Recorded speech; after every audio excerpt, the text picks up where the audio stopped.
Hey, everybody, it's Doug Green, and I'm the publisher of Technology Reseller News. And we're back with another edition of Pots and Shots with Jake Jacoby of TELCLOUD. Jake, thank you for joining me today. Thank you, Doug. Glad to be back. Well, I'm glad you're back. And we're also, of course, later on, we're going to be continuing our ongoing tour of like the best tequilas ever made.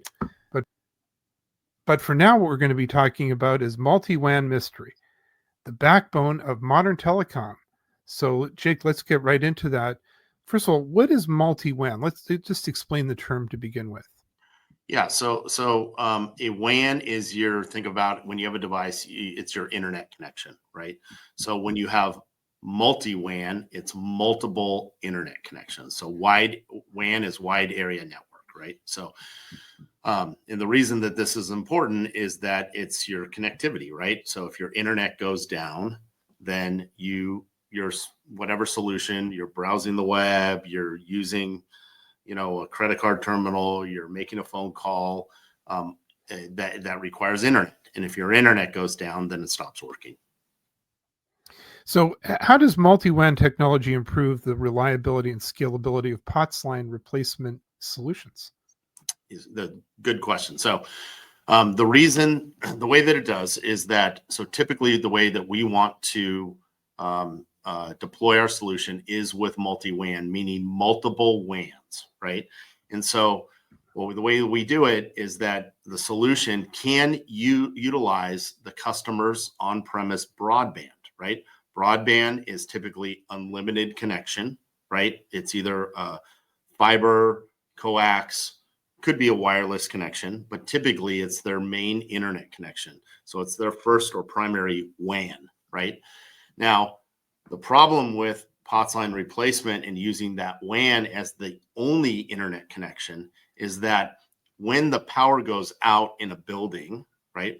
For instance, when there's an emergency, the primary WAN, like if it's a broadband or cable, typically goes down, right? Because they require a router, that router requires power, the power goes down, the internet goes down. So the way that we set up POTS line replacement is multi-WAN. So you could utilize that broadband as your primary internet connection, but then it will fail over to a cellular connection. Now, cellular may be your primary as well, right? But the reason that we want to have that cellular connection is because we can control it, and we can, with a battery backup, we can keep that internet connection online. So when the power goes out in the building, the secondary WAN, or potentially even the primary wireless WAN, will stay online, providing the connectivity that's needed for the phone call. In life safety, this is a requirement by law, right? So you have to have an independent internet connection that stays online, that is battery backed up, that stays online for 12, some states 24 hours. So that's what our solution does. And so you can even go further and have multiple WANs after that. So you could have a primary, a secondary, a tertiary WAN, and bond those together, have them fail over. But really what it is at the end of the day, kind of making it non-technical, is that internet connection is reliable and stays up even when the power goes down. That makes sense? It does. And let's stay with the sense part, because how are you helping your resellers and partners explain these advantages finally to their customers? Yeah. So I think, again, the beauty of TELCLOUD is that we can give you the content to go super technical, but it really is not that technical, and your customer doesn't need to know all of that information. What they really need to know is that it's code compliant, it's going to work, and it's going to stay up when there's an emergency, and it's going to work just like old POTS line. So the reason a POTS line was code compliant is because it brought its own power. It was independent of the building. So typically when the building's power went down, that POTS line still works. And so that's the exact same way that our solution works. So really, when the customers, what they're really concerned about is, does it meet code? Am I going to get in trouble? Is this going to stay up and work for me in a life safety situation? And the answer to all of those is yes. Now, the nice thing about partnering with TELCLOUD is we will back you up with that, back you up with support, back you up with engineers, back you up with conversations directly with your customer if you need us to.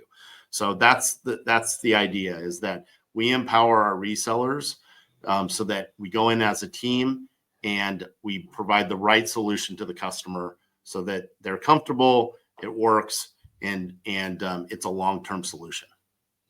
Well, Jake, as part of our Pots and Shots program, it's time for us, my favorite part, to learn about another unique tequila. So thank you. So I'm excited about this one. It is a relatively new tequila to me. It's been around for a while. Highly recommended.